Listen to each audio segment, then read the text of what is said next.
නමස්කාරය කියන සිල් ගන්න.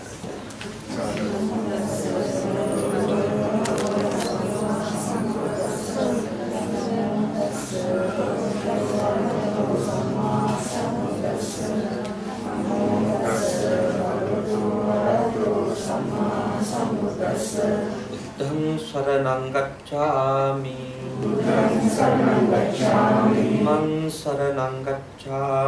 धम्मं शरणं गच्छामि संघं शरणं गच्छामि द्वितीयंपि बुद्धं शरणं गच्छामि द्वितीयंपि धम्मं शरणं गच्छामि द्वितीयंपि संघं शरणं गच्छामि तृतीयंपि बुद्धं शरणं गच्छामि तृतीयंपि धम्मं शरणं गच्छामि तृतीयंपि संघं शरणं गच्छामि शरणगमनं सम्पूर्णं पाणातिपाता वेरमणि सिक्खापदं समादयामि अदिन्नादाना वेरमणि सिक्खापदं समादयामि कामेषु मिच्छाचारा वेरमणि सिक्खापदं समादयामि मुसावादा वेरमणि सिक्खापदं समादयामि सुरामेरय मज्जपमा दट्टाना वेरमणि सिक्खापदं समादयामि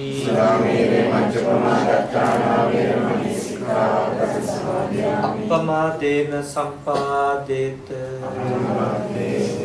समन्ता चक्रवालेषु अत्रा गच्छन्तु देवता सद्धम्मं मुनिराजस्य सुनन्तु सग्गमोक्खदं धम्मश्रवण कालो अयं बदन्ता धम्मश्रवण कालो अयं बदन्ता धम्मश्रवण कालो अयं बदन्ता नमो तस् भगवतो अरहतो सम्मा सम्बुद्धस्स नमो तस् भगवतो अरहतो सम्मा सम्बुद्धस्स नमो तस् भगवतो अरहतो सम्मा सम्बुद्धस्स मनोपुब्बंगमा धम्मा मनोसेट्ठा मनोमया मनसाचे पदुत्थेन भासति वा करोति वा ततो नं दुःखमन्वेति चक्कं वहतो पदं मनोपुब्बंगमा धम्मा मनोसेट्ठा मनोमया मनसाचे पसन्नेन भासति वा करोति वा ततो नं सुखमं वेति छायाव अनपायिनीति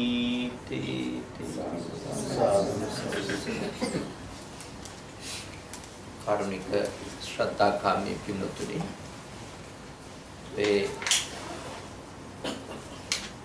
නිවසේ ජීවත් වෙන පින්වත් නලිනී හර්ෂිත වන මුක්නිය ඒ පවුලේ අනිකුත් සියලු දෙනාම කොට පවුලේ කල්යාණ මිත්‍රයි දවතුන් හැමෝම මේ ස්ථානයට ඇවිල්ලා සූදානම් දෙන්නේ භාග්‍යවත් බුදුරජාණන් වහන්සේ විසින් දේශනා කරන්නට යෙදුන ධර්මය ටික වෙලාවක් ශ්‍රවණය කරා. පළමුවෙන්ම අපගේ පුණ්‍යානුමෝදනාව අපේ ටෙක්සාස් බෞද්ධ භාවනා මධ්‍යස්ථානයේ නායක ස්වාමීන් වහන්සේ වන අපේ අවලම පුණජි ස්වාමීන් වහන්සේට මේ මොහොතේදී පුද කර සිටිනවා. මේ වසරෙත් අපේ මේ රටට වැඩම කරන ගමනේදී මේ පළාතට වඩින්නට කියලා අපිට උන්වහන්සේ තමයි තාම මිත්‍රත්වයෙන් ආරාධනා කළේ. උන්වහන්සේට අපගේ පුණ්‍යානුමෝදනාව පළමුවෙන්ම පුද කර සිටිනවා. විශේෂයෙන්ම අද මේ නිවසේ පින්වත් නලින් මහත්මයා නෝන මහත්මිය ඇතුළු පවුලේ අය මේ පින්කමට දිනය වේලාව අපේ ස්වාමීන් වහන්සේ මාර්ගයෙන් වෙන් කරවාගෙන අද දහවලුත් දාණය අපට පූජා කරලා දැන් සන්ධ්‍යා යාමේ පවුලේ හිතවතුන් හැම දිනාටම කැඳවලා පැමිණෙන්නට ආරාධනා කළා මේ ධර්මානුශාසනය සූදානම් කරගෙන තියෙනවා. මම ඔබත් එක්ක අද මේ දේශනාවේදී ධම්මපදය අසුරු කරගෙන ධර්ම කරුණු කීපයක් පැහැදිලි කරලා දෙන්නට අපේක්ෂා කරනවා. ධම්මපදය කියන ග්‍රන්ථය අයිති වෙන්නේ සූත්‍ර පිටකයේ කුද්දක නිකායට. සූත්‍ර පිටකය නිකාය වශයෙන් පහකට බෙදුනේ පළවෙනි ධර්ම සංගායනාවේදී. මහා කාශ්‍යප හඳුරුවෝ උපාලි මහ තෙරුණන්සේ ආනන්ද මහරහතුන් වහන්සේ ඇතුළු ආමුදුරුවරු 500ක් භික්ෂුන් එක්ක කරපු ධර්ම සංගායනාව රජගහ නුවර. එහිදී මේ ධර්මය ඉස්සරහට sannivedanaya කරා.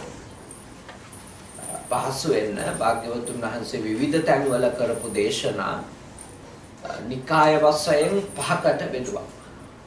ඒක අන්තර්ගත කරා දීඝනිකාය. ඒකේ තියෙන සම්පූර්ණ දීර්ඝ සූත්‍ර. ඔබට දීඝනිකාය බලන්න පුළුවන් ටෙක්සස් පල්සලේ පුස්තකාලේ තියෙනවා දීඝනිකාය ග්‍රන්ථ. ඊළඟට මජ්ක්‍ධිම නිකාය. දීඝනිකායට වඩා කෙටි, සංයුත්ත නිකායට වඩා දිග සූත්‍ර. සංයුත්ත නිකායට වඩා දිග ඒත් දීඝනිකායට වඩා කොට සූත්‍ර. ඒකයි මජ්ක්‍ධිම නිකාය. ඊළඟට කෙටි සූත්‍ර තියෙනවා සංයුත්ත නිකාය. අංගුත්තර නිකාය වෙනම එකතුවක් ඒක. එහිදී තියෙන ඒකක, දුක, තික, චතුක, පංචම ඒ වගේ චක්ක එහෙම නිපාත තියෙන. නිපාත කියලා කියන්නේ.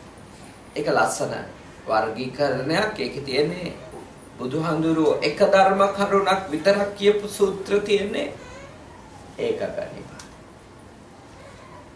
ධර්ම කරුණු දෙකක් කියපු සූත්‍ර තියෙන්නේ දුක නිපාත. ධර්ම කරුණු තුනක් කියලා නම් ඒව තියෙන්නේ තික නිපාත. එහෙම සූත්‍ර ගොනුවක් ඒක. අංකණු පිළිවෙලට හදපු එක. ඊළඟට ඒ අංගුත්තර නිකාය අන්තිම එක කුද්දක නිකාය. ඒ පොත් 15. ඒකේ තියෙන සම්පූර්ණයෙන්ම පොත් විදියටම 15ක් තියෙනවා. ගාථා, උදාන, ඉති උත්තක, තේර ගාථා, තේරී ගාථා, ධම්මපද, ජාතක එහෙම පොත් 15ක් තමයි එතන තියෙන්නේ. ඒ පොත් 15 ගැන ප්‍රශ්න තියෙනවා කියන්නේ ඒ කෘති 15ම භාග්‍යවතුන් වහන්සේගේ දේශනාද? ඒ කෘති 15 නැත්තම් ශ්‍රාවකයින්ගේ දේශනාද? උදාහරණයක් කිව්වොත් විමානවත්තු, පේතවත්තු, උපාලි සමාවෙන මුගලන් මහරහතුන් වහන්සේගේ ශ්‍රාවක භාසිත විදියට බොහෝ වියතුන් පිළිගන්නවා. ඒත් ශ්‍රාවක භාසිත ගැන අපිට සැක කරන්න දෙයක් නැහැ. මොකද හේතුව භාග්‍යවතුන් වහන්සේ විසින් මේ ශ්‍රාවකයා ධර්ම විවරණයට සුදුසුයි, දක්ෂයි කියලා දේශනා කරපු මුගලන් හාමුදුරුවෝ කච්චාන තෙරුණාන්සේ එමු ඉන්නවා. ඒ හාමුදුරුවෝ තමයි මේ ග්‍රන්ථවල සමහර ග්‍රන්ථවල විතරක් අතුවරු විදියට පේන්නේ. හැබැයි ඕනිම එකක් කාලයක් ගෑවෙමින් එකතු වීම තියෙන අඩු වීම.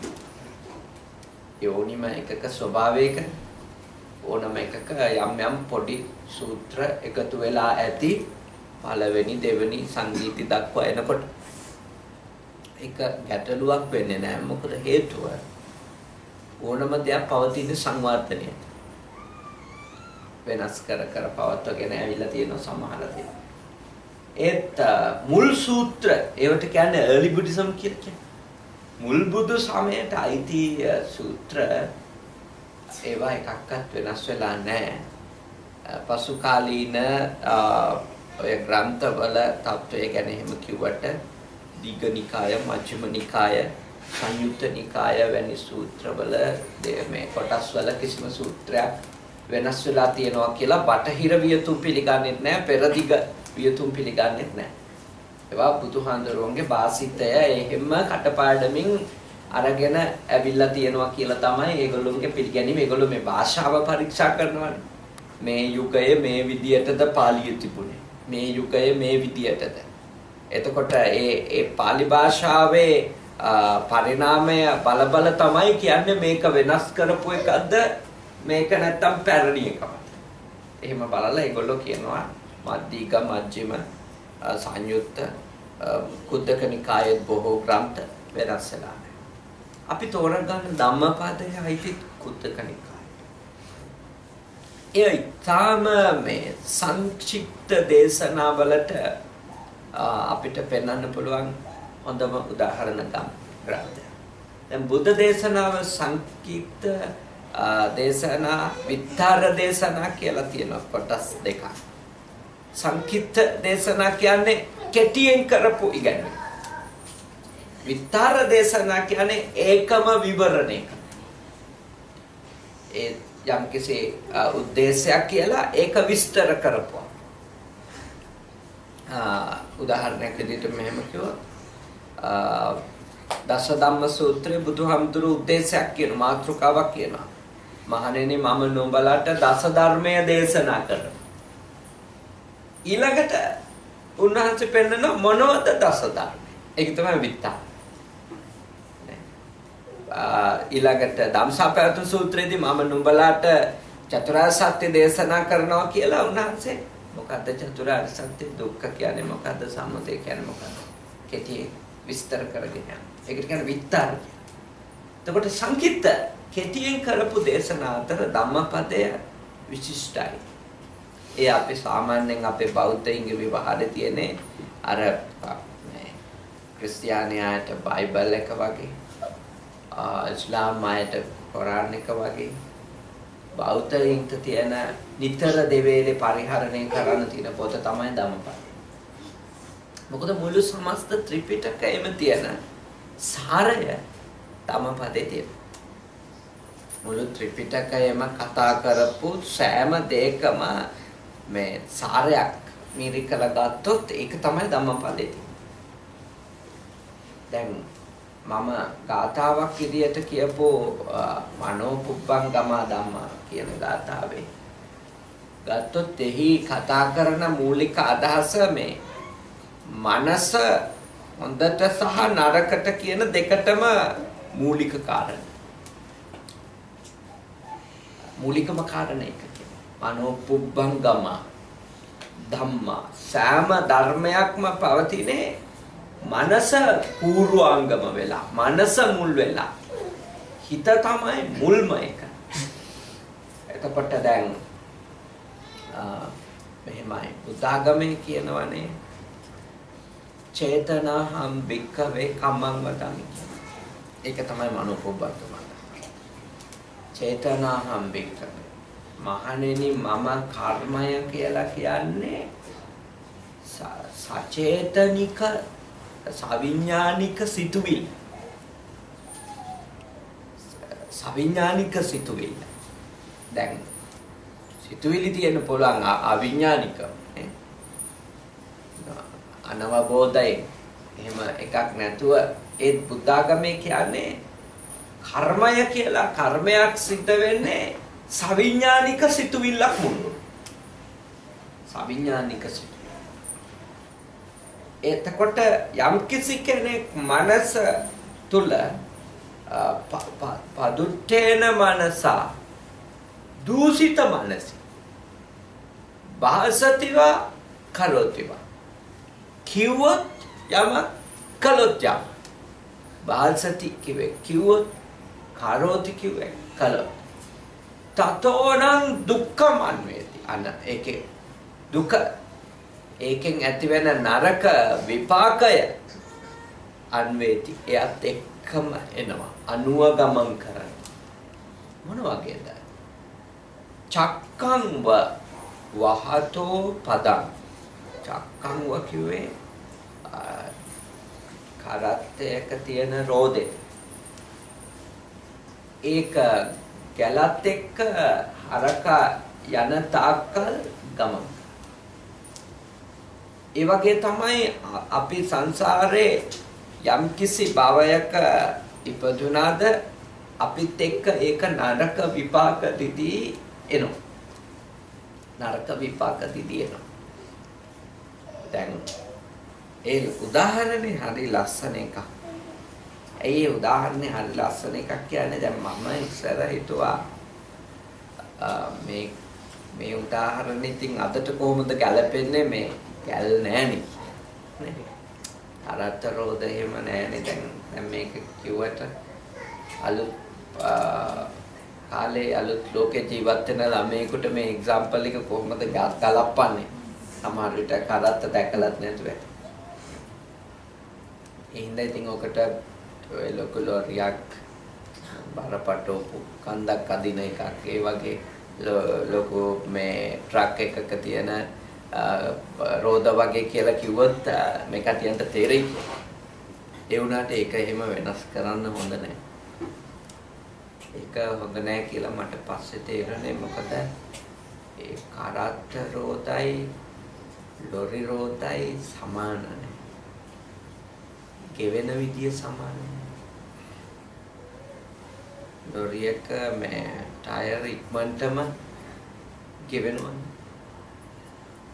කරත්ත රෝද ගත්තොත් ඒවා මේ සමහර විට එක කරත්තකාරයෙක් මුළු ජීවිත කාලෙම රෝද දෙකයි හදන්නේ. ඒක බොහොම හිමින් තමයි ගෙවෙන්නේ. බුදුහාඳුරුවෝ පව් ගෙවෙන විදියට ගැලපෙන එක හින්ද තමයි ඒ රෝදේ උදාහරණය. පව් ගෙවෙන්නේ හිමි. බොහොම හිමි තමයි පව් ගෙවෙන්නේ. ඒක පෙන්වන්න වෙන උදාහරණයක් අරගන්නේ නැහැ. ඒකෙන් ඒක එහෙම රෝදයක් උපමා කරලා තියෙන්නේ සවිඥානික. හොඳටම දැනගෙන. මොකද බුදුහාඳුරුවන්ට වේගය සම්බන්ධව අයිඩියා එකක් තිබුණා නැහැ කියන්න බෑ. ධනුග්ගහ සූත්‍රය කියලා සූත්‍රයක් තියෙනවා සංයුත්ත නිකායේ.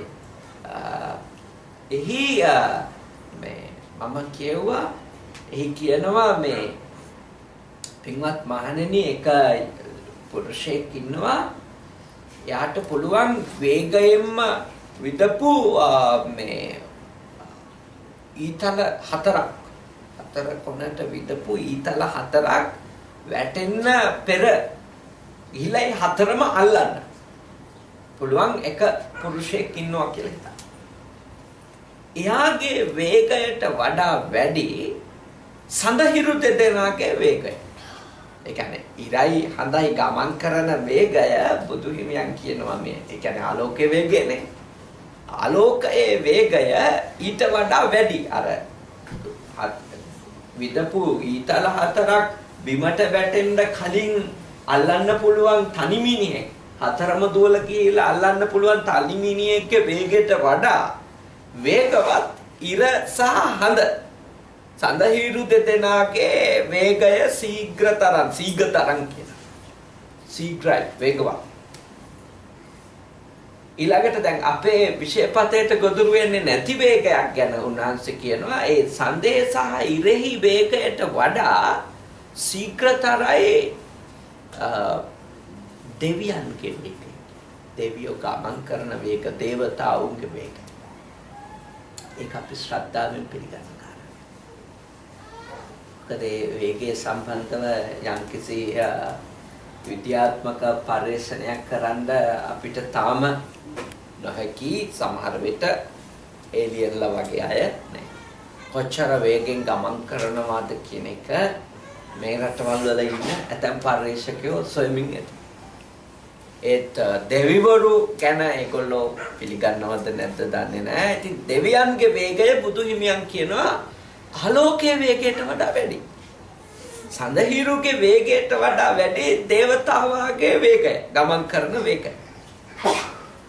බුදුහාමුදුරුවෝ ඊට පස්සේ කියනවා ඊට වඩා වේගවත් ඒ දෙවියටත් වඩා ශීඝ්‍රතරයි අපේ මේ කය දිරාපත් වෙන වේගය. අපේ ඇඟ දිරන වේගය, අපේ ඇඟ වයසට යන වේගය ඊටත් වඩා වේගවත්. ඒ කියන්නේ මේකයි මට ඒ එක්සැම්පල් එක කියන්න ඕනේ බුදුහාඳුරට වේගය සම්බන්ධව හොඳම තේරුම් ගැනීම උන්වහන්සේගේ. ඒ කියන්නේ ආලෝක වර්ෂ ගැන අද අපි කතා කරනවානේ. ආලෝකයේ වේගය තමයි ගොඩක්ම වේගවත්ම කියලා ඒ කතා කරද්දී බුදුහිමියන් ඊරහඳ ගැන ඊට වඩා වේගෙන් යන දෙවිවරු ගැන කියලා ඊට වඩා වේගෙන් මේ කය වෙනස් වෙනවා කියන එක කියනවා. දැන් මෙහෙමයි. බුදුහිමියන් සිතට තියෙන ආයුෂ ප්‍රමාණය සහ කයට තියෙන ආයුෂ ප්‍රමාණය ගැන උන්වහන්සේ පෙන්වලා තියෙන්නේ අභිධම්ම දේශනාව. දැන් එහි තියෙන කරුණු බැලුවාම පේනවා සිතට තියෙන ආයුෂ වලට වඩා දීර්ඝායුෂක් කයට තියෙනවා. සම්පල එකක් කිව්වොත් උන්වහන්සේ වදාරනවා කයේ එක ස්වභාවයක් පවතිනවා ඇති වෙලා පැවතිලා නැති වෙලා යන්න ගත වෙන කාලය චිත්තක්ෂණ 17ක්. චිත්තක්ෂණ 17ක්. චිත්තක්ෂණයක් කියන්නේ තප්පර නෙමෙයි. සෙකන්ඩ් හරි නැනෝ සෙකන්ඩ් හරි නෙමෙයි. ඒක කියන්න බෑ. මොකද හේතුව බුදුහිමියන් ඒකට එහෙම දක්වලා නැති නිසා මම කියන්නේ. දැන් මට ඕන නම් කියන්න පුළුවන් තේරුම් ගන්න මේ චිත්තක්ෂණ කියන්නේ නැනෝ සෙකන්ඩ්. දැන් අලුතින් හොයාගත්තු එක නැනෝ සෙකන්ඩ් කියලා. මට ෂුවර් නැහැ ඊට පස්සේ තව මොකක් හරි සෙකන්ඩ් එකක් හොයාගන්න මේකලු කියනවා. ඒක මම මොකද ඒක ගැන දැම්ම කියන්නේ නේ. මොකද අර සිම් පවානේ නැනෝ සිම් දැම්ම දැක්කම හිටියම. සිම් කාඩ් එකක් පොඩි කරලා නේ චූටි කරලා දැන් එක විදියට දැන් තප්පර කුඩා කඩලා උන් කියනවා නැනෝ සෙකන්ඩ් තමයි මොටිම එක. ඒකේ මෙච්චර ප්‍රමාණයක් මෙච්චර ප්‍රමාණයක් මෙච්චරයි කියලා මේ ඒ කටිය ගණන් හදාගෙන යනවා. ඒ නිසා අපි ඒකට කියමු ලෝකේ අඩුම වේලාව සටහන් කරන්නේ චිත්තක්ෂණේ භාග්‍යවතුන්. චිත්තක්ෂණ යම් කිසිවකට පවතින ආවුස අල්පම නම් ඒක සඳහන් කරලා තියෙන චිත්තක්ෂණ වලින්. එතකොට චිත්තක්ෂණ 17ක් තමයි අපේ කයේ එක ස්වභාවය පොතේ. ඊට පස්සේ ඒක කැඩිලා අලුත් ස්වභාවයකට. කැඩිලා සැකසෙන අලුත් ස්වභාවයක. කොහොමද මේ චිත්තක්ෂණ 17 වැඩ කරන්නේ? එක චිත්තක්ෂණයකදී උත්පාද හට ගන්නවා. තව චිත්තක්ෂණ 15ක් පවතිනවා තිති. එතකොට 16යි. 17 වෙනි චිත්තක්ෂණයේදී භංග නැති වෙනවා. මේ හැම ඇට ලේ මාස් නහර ඔක්කොම කැඩි සැකසෙන. ඒක කොච්චර වේගෙන් වෙනවද කියනවනම් මේ එකක් අපිට පේන්නේ නැහැ. ඒකයි ප්‍රශ්න. ඒක හරියට මේ බල්බ් එක වගේ. දැන් මේක සම්බන්ධව විද්‍යාව දන්න අය දන්නවා මේ බල්බ් එක මේ පත්තු වෙලා තියෙනව නෙමෙයි. මේ බල්බ් එක එක තප්පරයකට ලක්ෂ කෝටි වාරයක් නිමි පත්තු වෙනවා. එහෙම තමයි මේක තියෙන්නේ. එක තප්පරයකට එච්චර වේගයෙන් මේක වෙනවා. එතකොට බලන් ඉන්න මිනිහට පේන්නේ මේක පත්තු වෙලා තියෙනවා. මේක පත්තු වෙලා තියෙනවා. පර්මනන්ට් වගේ පේන්නේ. නිවුණා කියලා අපි කියන්නේ ස්විච් එක ඕෆ් කරනවා. නේ? කරන්ට් එක කියලා. ඇත්තටම මේ විෂය දන්න කෙනා දන්නවා මේකට වෙලා තියෙන්නේ මේකක් නෙමෙයි මේක වේගෙන් මේක වෙනස් වෙනවා. ඒත් වේගය කොච්චරද කියනවා අපිට පේන්නේ නැහැ. කැමරාවක රූප සටහන් දෙන්නේ. ඒ වගේ ඩොට් ඇවිල්ලා ඉරි හැදිලා ඊළඟට රූප සටහන්. හැබැයි ඒක එච්චර වේගෙන් වෙනකොට අපිට ටීවී එකේ පේන්නේ නැහැ එච්චර දේවල්. අපිට පේන්නේ රූප. ශබ්ද හැබැයි කාරණේ තමයි ඊටාම වේගයෙන් මේ රූපය වෙනස් වෙනවා. එතකොට අපේ භාග්‍යවතුන් වහන්සේ අපිට බුදුහාඳුරෝ අපිට හේතු ගන්නවන මේ කාරණාව. මනස මේ කයටත් වඩා වේගෙන් වෙනස් වෙන අනිත්‍යතාවයට යන ධර්මයක්. මනසට තියෙන්නේ ආයුෂ කොච්චරද? චිත්තක්ෂණ එකයි. එක චිත්තක්ෂණ. එක සිතක් ඇති වෙලා පැවතිලා නැති වෙලා යන ගත වෙන කාලය චිත්තක්ෂණ එකයි. එන අඩුම ආයුෂ. එහිදී භාග්‍යවතුන් වහන්සේ අවධාරණය කරනවා මෙහෙම. පින්වත් මහණෙනි නුඹලාට නිට්ටයයි කියලා මොනවා හරි හිතන්න ඕන. මොනවා හරි ගැන නිට්ටයයි කියලා හිතන්න ඕන. කය ගැන හිතුවට කමන්නේ. මොකද හේතුව අඩුම 17ක්වත් තියෙන හින්දා. 17ක්වත් තියෙන හින්දා නිට්ටයයි කියලා ඕන නම් හිතුවට කමන්නේ. ඒත් හිත ගැන නම් එහෙම හිතන්න එපා. හිත කියන්නේ ඊතර වේගෙන් වෙනස් වෙන ධර්මයක්. නාහම් භික්ඛවේ ඒක ධම්මම්පි සමනුපස්සාමි. මහණෙනි මම එක ධර්මයක් දකින්නේ නැහැ.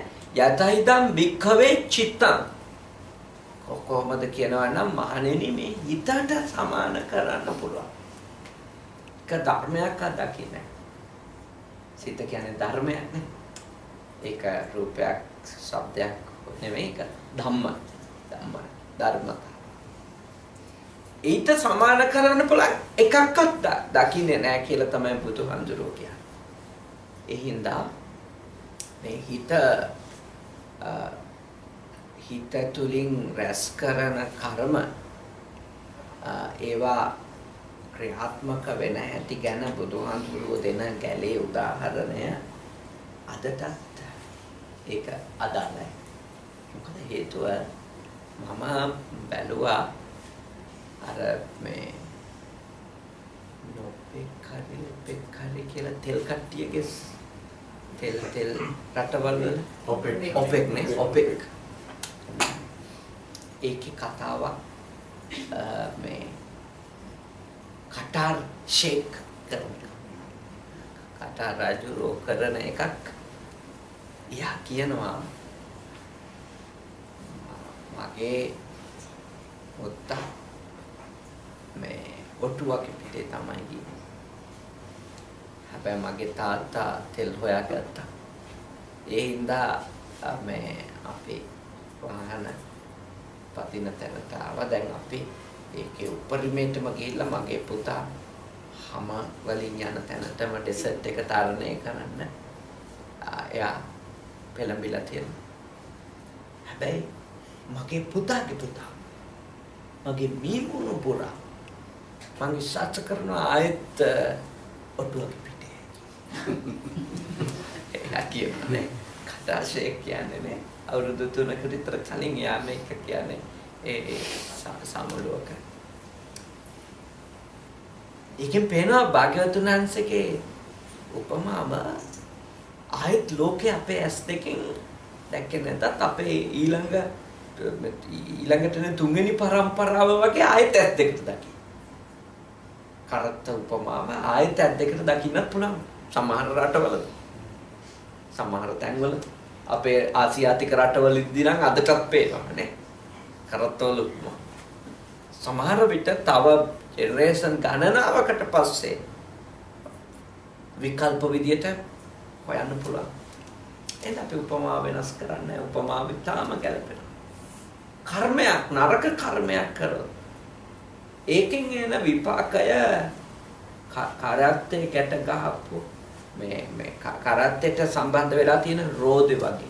ඒක හිමින් ගෙවෙන්නේ.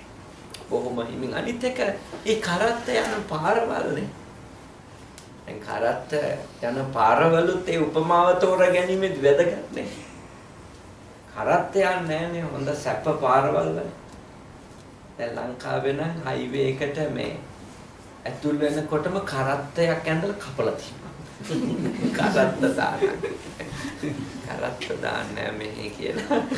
කරත්තයක් ඇතුළේ රතු පාටින් ඉරක් ගාලා තියෙනවා. ඇතුල් කරන්න තහනම් වාහන අතර කරත්ත කියනවා. දාන්න දෙන්න එපා කියලා. එතකොට ඒකෙන් පේනවා සැප පාරවල් වල කරත්ත යන්නේ. කරත්ත යන්නේ ගැස්සෙන පාරවල් වල නේ. වලවල් තියෙන තැන්වල, මඩ තියෙන තැන්වල, බොරළු තියෙන තැන්වල. ඒකෙන් මොකද කතාව නරක ඒව කරපු එක්කෙනාට එන විපාකෙත් සැප එකක් නෙමෙයි කොයි පැත්තකින්ද. වැරදි එකක් කළොත් එන ප්‍රතිඵලය මොන පැත්තකින්වත් සුව නැහැ, නරකමයි. නරකම තමයි.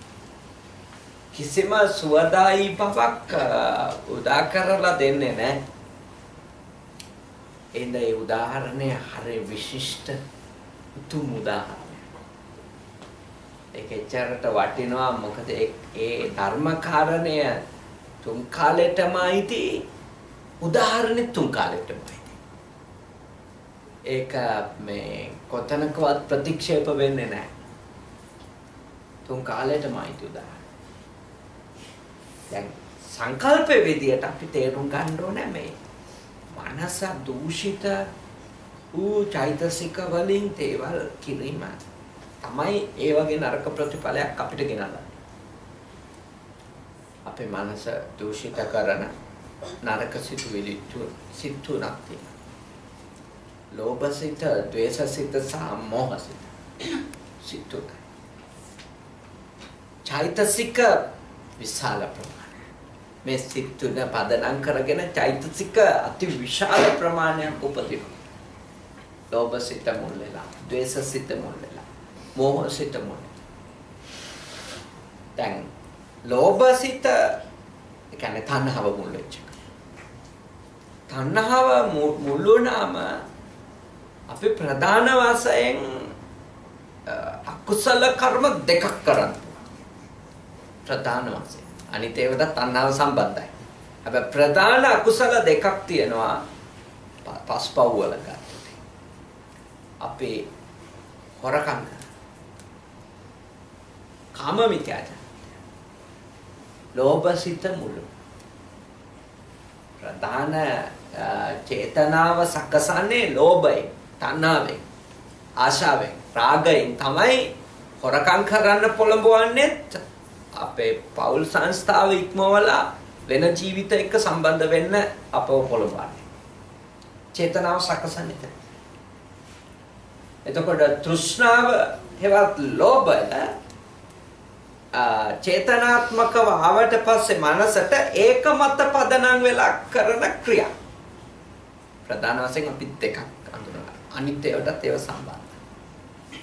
තව බොහෝ ක්‍රියා තියෙනවා. ඒවටත් සම්බන්ධයි. මොකද ලෝභයයි ද්වේෂයයි දෙකම එකට තියෙන ක්‍රියා තියෙනවා. ලෝභයයි මෝහයයි දෙකම එකට යන ක්‍රියා තියෙනනේ. උදාහරණයක් කිව්වොත් ගත්තොත් ලෝභ සිතයි ද්වේෂ සිතයි දෙකම එක වුණනම් එක්කෙනෙක් ඉස්සරහට යන්න පුළුවන්. ඒත් අරකක් තියෙනවා. කවුරු හරි කෙනෙක් දීපල ගැනීම සඳහා කවුරු හරි මරනවනේ. දීපල ගැනීම සඳහා කවුරු හරි ඝාතනය කරනවා. දැන් එවැනි වෙලාවක ප්‍රධානම ඉන්ටෙන්ෂන් එක ද්වේෂය. මරණ එක. ඒකට ප්‍රත්‍ය වෙච්ච හේතු අරක වුණත් ප්‍රත්‍ය වෙච්ච චේතනාව ලෝභය. ලෝභය මගින් අපිට ඇති කරන උද්‍යෝගය මෙයා හිතියොත් තමයි මේක ගන්න බැරි කියලා ද්වේෂයක් කරනවා. එයා ඉවර කරොත් මගේ ප්‍රශ්නේ විසඳෙනවා. එතකොට මරණ වේලාවේදී තියෙන්නේ ද්වේෂය. ඒ නිසා එවැනි තැනකදී අකුසල කර්මපතය රැස් වෙන්නේ ද්වේෂ මූලික. අකුසල කර්මපතය රැස් වෙන්නේ ද්වේෂ මූලිකව. ලෝභ මූලිකව නෙමෙයි. හොරකමකදී තමයි අකුසල කර්මපතය රැස් වෙන්නේ ලෝභය මුල් වෙන. හොරකම. පාණ්ඩයක් තියෙනවා. ඒකට තෘෂ්ණාව ඇති වෙනවා. උපක්‍රමයක් යොදනවා. ඒ උපක්‍රමයේ සාර්ථක වෙලා මම ඒක මගේ කරනවා. එතකොට ලෝභය. හැබැයි ද්වේෂය කියන සිත මුල් වුණාම ද්වේෂයේදී සිත වෙන්නේ මෙහෙමයි. සතෙක් ඉන්නා එයාට පණ තියනවා කියලා පේනවා. මට යා මරන්න ඕනි කියලා චේතනාවක් ඇති වෙනවා. ඊළඟට ඒ චේතනාව මත පදනම් වෙලා මම උපක්‍රමයක් යොදනවා. ඒ උපක්‍රමය නිසා මැරෙනවා. වෙන හේතුවකින් මැරුණොත් ඒත් අපිට පවු නැහැ. කර්මපතයක් නෙවෙයි. ඒ චේතනාවම නිසා යොදපු උපක්‍රමෙන් මැරෙනවා. උදාහරණයක් කිව්වොත් අපි මරන්න ඕනි කියලා කටහරි ගහනවා. ඉතින් ගහනවා. හැබැයි එයා ඒ වෙලාවේ මේ ඇති වෙච්ච තුවාලයකට ස්පිරිතාලේ යනවා. ස්පිරිතාලේදී යාට පස්සේ heart attack එකක් ඇවිල්ලා මැරෙනවා. අපිට ප්‍රාණඝාතය ඇති නෑ. අපිට ප්‍රාණඝාතය ඇති නෑ. මොකද හේතුව ඒ උපක්‍රමයයි ඒ මරණයයි අතර සම්බන්ධයක් නෑ. මොකද ඒක පස්සේදී තමයි heart attack. අපි ඒ ගහපු හින්දා නෙමෙයි ඒ heart attack එක වෙන හේතුවක් නිසා ආපු එකක් කියලා දොස්තරලා පෙන්නනවා. උදාහරණයක් මගේ ගමේ වුණා හැම එකක්. කරුණ ළමයෙක් වැඩිහිටියෙක් කෙනෙකුට කේන්ති ගිහිල්ලා ගැහුවා කනට. කනට ගැහුවා. මගේ ගමේ. ඊට පස්සේ ඉස්පිරිතාලේ අරන් ගිහලා මේ දවසක් ගියේ නෑ යා. මැරුණා. අර ළමයාව ඇරෙස්ට් කළා. හැබැයි උසාවියෙන් මෙයා මේ මිනිමරුවෙක් නෙමෙයි. මොකද හේතුව කන්ට ගහලා මිනිහෙක් මරන්න බෑ. මෙයාට කිසිම චේතනාවක් තිබිලා නැහැ. මෙයාව මරණ. වෛද්‍ය වාර්තාව ආවම එළියුණා මෙයාට heart attack. එතකොට එයා කර්මයට අනුවත් මේ එයාට අකුසල කර්මපතයක් නැහැ. නීතියනුත් එයා නිවැරදි.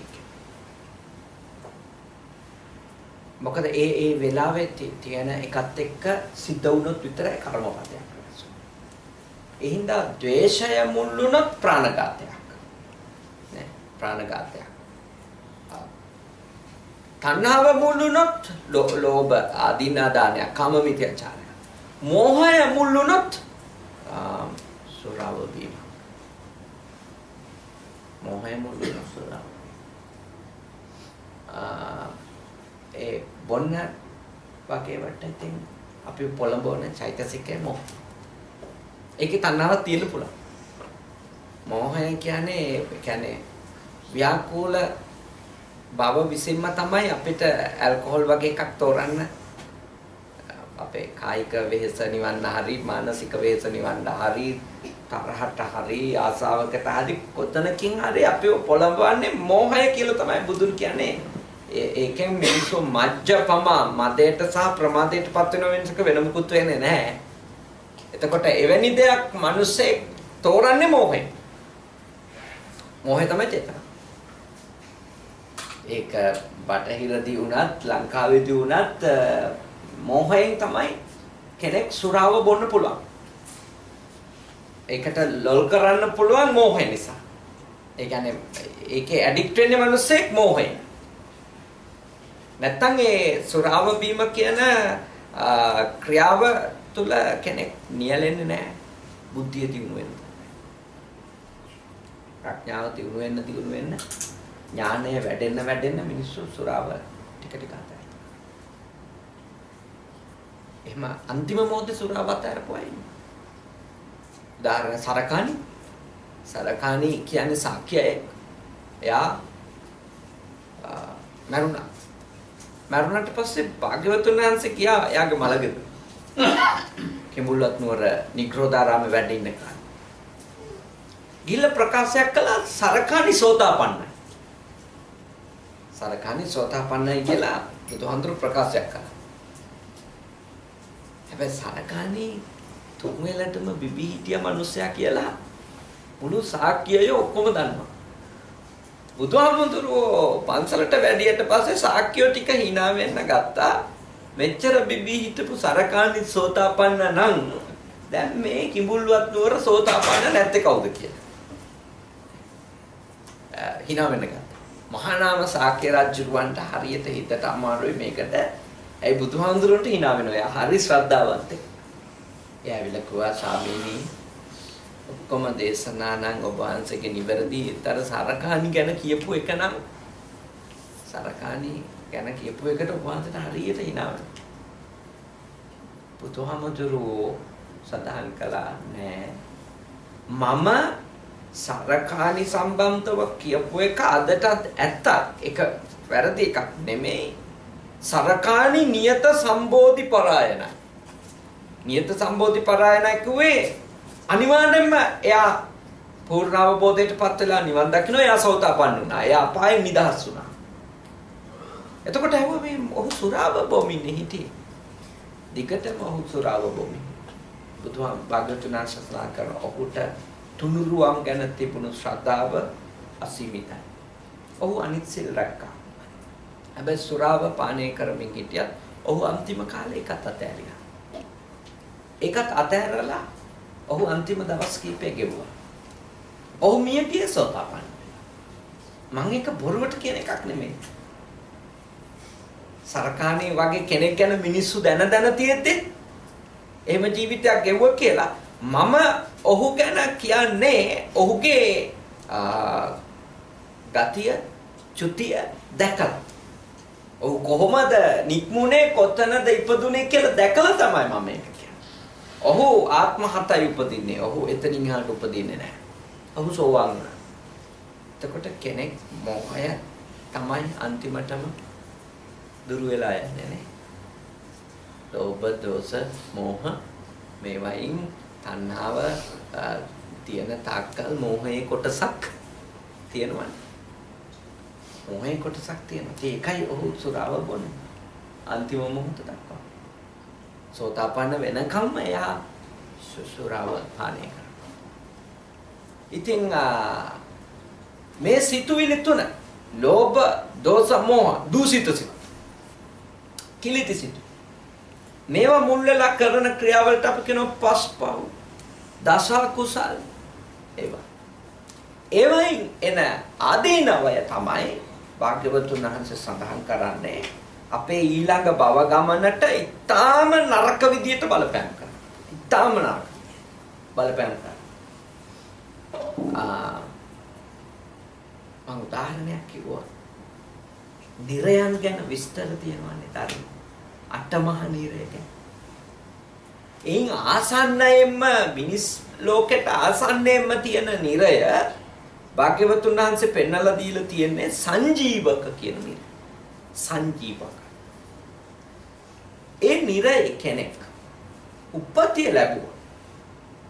එයාට එහි ගත කරන්න වෙන කාලය ගත්තොත් අවුරුදු වලින් අවුරුදු බිලියන 162ක්. අවුරුදු වලින් ගණන් හැදුවම ඒ කාලය අවුරුදු බිලියන 162ක්. නේ? 162ක්. 162ක් බිලියන එහි ඉන්නවා. හැබැයි කෙනෙක් එවැනි නිරයකට වැටෙන කර්මපතේ කියන්නේ මීයක් මරණ එක වෙන්න පුළුවන්. මීයක් අපේ මරද්දී අපි රැස් කරගන්න කර්මපතයක් ඉදිරිපත් වෙලා આવොත් අපි මරණයටපත් වෙන වෙලාව. මොකද ඒ මරණයක් කරන්න අපිට බලගතුව ද්වේෂසහගත චේතනාවක් එන්න ඕනේ. කෙනෙක් මරන්න බලගතු ද්වේෂසහගත චේතනාව. ඒ චේතනාව ඒ මරණය ගැන උනන්දුව ඇති වෙච්ච වෙලේ ඉඳලා ඒ සතා මරුණද කියලා ඉවර වෙලා පරීක්ෂා කරන කම්ම ඒ චේතනාව තියාගන්න. ඒක බලගතු කර්ම ශක්තියක්. කර්මය කියන්නේ ශක්තියක්. ඒ ශක්තිය අපි තමයි නිපදවන්නේ. ඒක වෙන කවුරුකත් නිපදවන්නේ නැහැ. අපිම අපේ විඥාන ධාරාවට ඒ ශක්තිය නිපදවලා දෙනවා. මරණ චේතනාව මුල් වෙච්ච ඊටාම දේශසාගත කර්ම ශක්තිය. ඒක ඉදිරිපත් වුණොත් ඒ ශක්තිය අපේ විඥානයේ කැඩි සැකසී තියෙනවා. ඒ ශක්තියක් ඇවිල්ලා ඉදිරිපත් වුණොත් අපි මරණයටපත් වෙන වෙලාවේ අපේ ඊළඟ භවය එකෙන් හදන්න. නිකන් හරි අර සංජීවකයකට ආසන්නම නිරේට වැටුණත් අවුරුදු බිලියන 162ක් එතන ඉන්නද. මම ඉඳලා හිතලා හරි දැක්ක කරපොත් එක්ක හරි කාමරේට ඇවිල්ලා තියෙනවා. මං කල්පනා කරනවා මේක මරලා මොකටද බිලියන 162ක් ඇතුළත යන්නේ. ඕනිද ඔච්චර දුක් විඳින්න ඕනිද මේක අයින්ද. ඔය ඉඳපුවාලේ. පරිම දවස් 7ක් ඉඳි. මගේ කාමරේ සුද්ධ කරොත් තව ටිකක් එන එකක්ම නැහැ. අපි හැමතිස්සෙම හිතන්න ඕනේ චේතනාවක් පහළ වෙනකොටම ඒක කර්මයක් බවට පරිවර්තනය වෙන්න කලින් සිතුවිලි එන්න පුළුවන්. මරන්න ඕනි කියලා සිතුවිලි එන්න පුළුවන්. ඒක අකුසල සිතක් විතරනේ. ඒක අකුසල කර්මයක් නෙමෙයිනේ. කර්මපතයක් නෙමෙයිනේ. ඒක කර්මපතයක් වෙන්න කලින් අපි අපිව පාලනය කරගන්න. එතකොට අර වගේ දුක් විපාක විඳින්න වෙන්නේ නැහැ. මොකද මට කියන්න බෑනේ කෙනෙක් මේ නිරේට යන්නේ මේ පව කරු කියලා. එහෙම නියත අකුසල් ගැන තියන්නේ බුදුහන්දරෝ 5ක් විතරනේ. ස්ථිරවම නිරේගාමී වෙනවා කියලා කියන අකුසල් 5යි තියෙන්නේ. මව් මැරුවොත්, පියා මැරුවොත්, රාතන් වහන්සේ නමක් මැරුවොත්, සංඝ ભેදය කළොත්, බුදුහන්දරෝන්ගේ ඇඟේ හෙල්ලුවොත්. හැලුවොත් නෙමෙයි හෙල්ලුවොත්. සැලෙව්වොත්. මොකද බුදුහාඳුරුවන්ගේ සක්විති රජුරුවන්ගේ කියන දෙදෙනාගේ ලේ එළියට ගන්න බෑ සතුරු. ඒක විශේෂ කුසලයක් උනාස. අර අපිට චිත්‍රය ඇඳපු ඒවයි පෙන්වන්නේ දේවදත්තගේ ගල වැටලා බුදුහාඳුරුවන්ගේ කකුලෙන් ලේ ගලනවනේ. ගලන්නේ. ඇතුලේ ලේ හෙල්ලුණා විතරයි. ගලන්නේ. එහෙම භාග්‍යවතුන් වහන්සේගේ ශරීරය ගැන කරපු දේශනාවලට අනුව ලේ එළියට ගලන්න බෑ. සක්විති රජුරුවන්ගේ භාග්‍යවතුන් දෙන්නේ. එච්චරට බලගත්තු පින් තියෙනවා. යාළව සතුරුන්ට ඉක්මවන්න බෑ කියන එකනේ කියන්නේ. ඒ කියන්නේ භෞතිකව කාටවත් ඒ වගේ අය මරන්න බෑ. එච්චරට බලගත්තු පින් කුසල් තියෙන එකනේ භාග්‍යවතුන් වහන්සේ නමක් හෝ සක්විති රජකේ. අතන තියෙන ලේ හෙලෙව්වා. ඒ නරක වෙච්ච ලේ අයින් කරේ කපලා වේද මහත්තයා බුදුහාඳුරුගේ අවසරයට. ඒක භාග්‍යවතුන් වහන්සේගේ අවසර අරගෙන ඒ නරක වෙච්ච ලේ කපලා අයින් කරා වෛද්‍යවරයා. ඒකෙන් අනන්ත දීපප්ප කර්ම වෙන්නේ නැහැ. මොකද එතුමාගේ චේතනාව භාග්‍යවතුන් වහන්සේගේ කකුල සුවකිලි. දැන් වෛද්‍යවරයෙක් මිනිසුන්ගේ අත් කැපුවට මොකුත් වෙන්නේ නැහැ. අපිට කේන්ති කියලා අතක් කැපුවොත් කර්මයක් ඒක නේ. අපිට කර්මයක්. මොකද අපි කපන්නේ යාගේ ඇඟ බේර ගන්න නෙමෙයිනේ. නේ. එයාව කපලා ඉවර කරන්න බැරි නිසා අතක් කපලා ඉවර කරා. එතකොට ඒ චේතනා දෙකක් නේ. මේ චේතනාව කර්මය සකසනවා කියන අදහස ඒක දෙකක්. එතකොට මේ පහ කරොතින් භාග්‍යවතුන් වහන්සේගේ දේශනාවේ අනිවාර්ය කරලා තියෙනවා එයා ඊළඟ භවය දුගතියක්මයි. ඒක හොඳම උදාහරණේ තමයි තාත්තා මරලා ඉවර වෙලා යාට නිින්ද යන්නේ නැතුවනේ අජාසත් එක මේ ශාස්ත්‍රවරු කාවට කියලා රැලි වෙනකන් එයා කරන්නේ එක දර්ශන ගැන කතා කරනවා ඉගෙන ගන්නවා මෙයාට නිින්ද යන්නේ රැට බය වෙනවා. තාත්තා මරුවට පස්සේ එයා හරිම ડિප්‍රෙස් වුණා. අන්තිමට එයා භාග්‍යවතුන් වහන්සේ හමු වුණාම භාග්‍යවතුන් වහන්සේ එයාට සාමාන්‍ය ඵල කියන සූත්‍රය දීඝනිකායේ තියෙන සාමාන්‍ය ඵල සූත්‍රය කියන දීර්ඝ දේශනාවක්. ඉතින් බෑ එළිවෙනකම් මේ මනුස්සයා ඉන්නෝනේ යන්නේ භාග්‍යවතුන් වහන්සේ තා දීර්ඝ දේශනාවක් එයාට සිද්ධ කරනවා. තා දීර්ඝයි සාමාන්‍ය ඵල සූත්‍රය ශාස්ත්‍රවරු ගැන එයාලගේ ධර්මයේ ගැන අරයා කියනවා ඒව ගැන භාග්‍යවතුන් වහන්සේගේ විවරණය ඊළඟට නියම ශ්‍රමණ ඵලය ලබන්න නම් මොකද්ද කරන්න ඕන සාමාන්‍ය ඵල පැවිද්දෙක් වුණා මේකේ ඵලය උපරිමයෙන් ලබන්න ඕන නම් කරන්න ඕනි මේකයි කියලා භාග්‍යවතුන් වහන්සේ දේශනා කරනවා. අන්තිමට මෙයා දේශනාව අවසානයේ නික්මිලා යනකොට භාග්‍යවතුන් වහන්සේ ඉන්න භික්ෂුන්ට වදාරනවා පින්වත් මහණෙනි මේ අජාසත් තාත්තා මරන්නේ නැතුවවන තාත්තා මරන්නේ නැතුව නම් අදාවේ අද මොහු යන්නේ සෝතාපන්න වෙනවා. සෝතාපන්න වෙනවා. නමුත් මෙයාගේ ඊළඟ භවයේ නිරය ලෝකුඹු කියන නිරයට යා වැටුණා කියලා. ලෝකුඹු ලෝදිය පිරිච්ච කුඹයක් කලයක් වගේ තියෙන නිරයට කල්ප 30කට විතර මම යාගේ නිරගත ජීවිතය.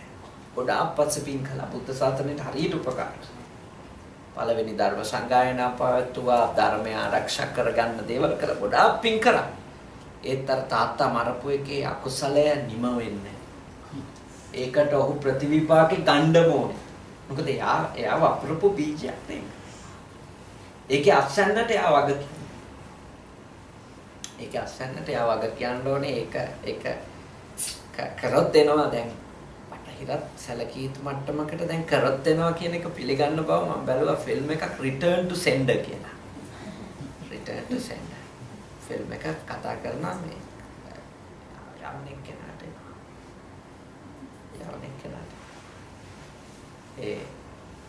ඒ කට්ටියක ඉතින් මෙහෙමයි ඒ කට්ටිය කවුරු හරි දෙන්නෙක් කෙනෙක් ඉන්නෝනේ දඬුවම හරි. දැන් දඬුවම කවුරු හරි දෙන්න ඕන. බුද්ධාගමේ දෙන්නේ නැහැ. ඒක මේ සෝබා දහම විසින්ම සැකසিলা එයාට මූණ දෙන්න වෙනවා. බුදුදහම කියන්නේ එහෙමනේ. දැන් මේගොල්ලෝ Return to Sender හැදුවට ඒ කියන්නේ කරපු එක්කෙනාටම යවපු එක්කෙනාටම ඒකේ ප්‍රතිඵලයට නැවත මූණ දෙන්න වෙනවා කියන එක ඒගොල්ලෝ පෙන්නුවට ඒගොල්ලොන්ගේ අර මේ මනසේ වැඩ කරනවනේ මේ දේවවරමද ඒ දෙවියන් විසින් තමයි මේ ඔක්කොම ටික කරවන්නේ. ඒකට දෙවියන් තෝරගන්නවා සමහර විට මේ ඒ වරද්දට ගොදුරු වෙච්ච එක්කෙනාම. එයා මාර්ගයෙන්ම දේවවරනවා. එහෙම එකක් නේ ඒකේ තියෙන්නේ අපේ එයා මාර්ගෙන් දෙන්න කියොත් එහෙම එයාට ආයෙත් අකුසලයක් පිරෙනවා. අපේ ධර්මයේ එහෙම නැහැ. يعني මට කරපු එකට මම ගිහිල්ලා යාව මරුවොත් මට ආයෙත් අකුසලයක් සිද්ධ වෙනවා. අපේ ධර්ම එහෙමයි. ඒ නිසා අපිව නවත්තවනවානේ. එතනින් එහාට අලුත් කර්මයක් සම්පූර්ණ කරවන්නේ නැතු. යාරකේ එහෙම නෙමෙයි. අරකේ Return to Sender කියලා එයාලවම දඬුවම දෙවනවා. ඊට පස්සේ යාට අපව දඬුවමක් වෙන එකක් එයා එතකොට එයා යවපු එකටත් දෙන්න එපා. අපි කියන්නේ යවන්න එපා. යවන්න එපා. ඒ හරියට කර්ම කියන්නේ ඇඩ්‍රස් එක වැරදිච්ච පාර්සල් වගේ තමයි. Return to Sender. යවපු ඇඩ්‍රස් එකටම එනවා. ගොඩක් අයගේ කර්මය තමයි පැරණි පාර්සල් එද්දී ආයෙත් ඇඩ්‍රස් එකටම යවන එක. ඒක තමයි නරකම කර්මනේ. අවසනවන්ත තත්ත්වයක් ඒක. මම බලලා තියෙනවා ඒ ගොඩක් අයට පැරණියම එනවා. දිගටම ඒ ඇඩ්‍රස් එකටම ආයෙ දැකල් කරනවා. ඒක. යාලට තේරෙන්නේ නැති එක. ඒ නිසා හරියටම අපි මේවා අඳුන ගන්න ඕනේ මේ භාග්‍යවතුන් වහන්සේ යමක් කියන්නේ හරි පුදුම ඥානයකින් ඒ කර්ම කරන්න එපා ඒ චේතනාත්මකව කර්ම කරන එක නවත්තන්න කියන්නේ ඒකේ විපාකේ හරි නරක එකක්. මනසට පුළුවන්කම තියෙන අපේ මුළු භව ගමනම අර්බුදයකට ලක් කරන්න. මේ මනස විසින් අපිට ඇති කරලා දෙන ඒ දේශසහගත මනෝභාවය එහෙම නැත්නම් අතිශය තෘෂ්ණාවෙන් පිරුණු මනෝභාවය එක්ක අතිශය මෝහයෙන් පිරුණු මනෝභාවය මේන් එකක් මුල් වෙනවා හැමතිස්සෙම පරිවාරව අනිත්‍යව තියෙන එකක් ඉස්සරහට එහින්දා මේ ඒක අපි හරියටම අඳුනගෙන නරක කර්මයෙන් වළකින්න ඊළඟට අර අනිත් පැත්ත ගාථාවේ උගන්වන මනෝපුබ්බං ගමා ධම්මා මනෝසෙට්ටා මනෝමය මනසාචේ පසන්නේන කියන්නේ අරකේ ප්‍රතිවිරුද්ධය පිරිසිදු මනස